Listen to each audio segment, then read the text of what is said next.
and it sat in US banks. After 1939, when Hitler takes control and declares war, would we have been okay with giving the Weimar Republic its $1 million back now that Hitler's in charge? I'll give you another example. If a drug dealer is caught with cash, assets, and a business, those can all be confiscated by the government. Why, when we know, and they're admitting, Josh Earnest, the White House, admitting that they're dealing with terrorists in Iran, why would we give this money back? There's a case to be made that says, it's not your money anymore, it's ours. Right, and there's one last thing, and this is the most heinous of all. There are court decisions outstanding today to pay the victims and the families of victims of terrorism $43 billion because of Iranian actions, including the Beirut bombing in the 1980s. $43 billion outstanding, owed to American citizens for their suffering, and we give $400 million to Iran. How does that work? I have no idea. I don't know what they're doing. And Jay Solomon, who was on the program just a little bit earlier, said, well, it was because Iran really wanted that money quickly. That's why they got it. They were demanding it very quickly. What grounds do they have to demand money from us?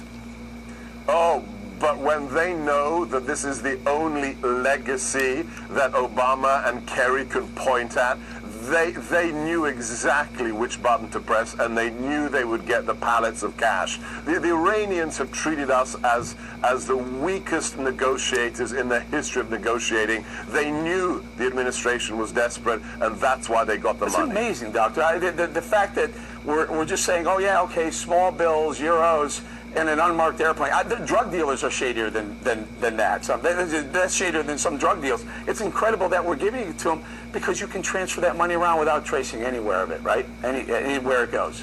If you'd read this story or this episode in a Tom Clancy novel, you would have said, this is absurd. You would have said, yeah, exactly that. This is what drug dealers do. This isn't what the American Republic, the United States does.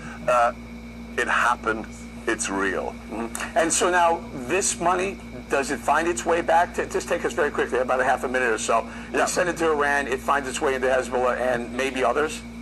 It will find its way to Hezbollah, undoubtedly, and the IRGC, the Republican Guard. Got to leave it right there. Dr. Sebastian Gorka, thank you very much. Directly ahead, some high-profile Republicans saying they'll actually vote for Hillary Clinton over Donald Trump. Pennsylvania Republican Congressman Charlie Dent, he's also refusing to vote for the most conservative candidate, and in this case, it has to be Donald Trump.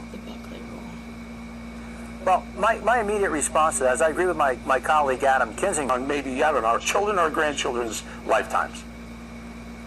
Well, Eric, you mentioned the Supreme Court. Look, I want to make sure that we put somebody in there that embraces our values on the Supreme Court, too.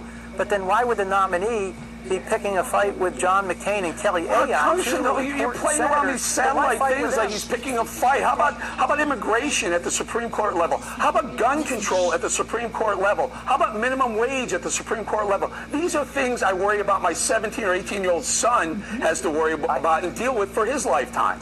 Not whether or not Donald Trump fights with John McCain. But Eric, we need to maintain the Senate.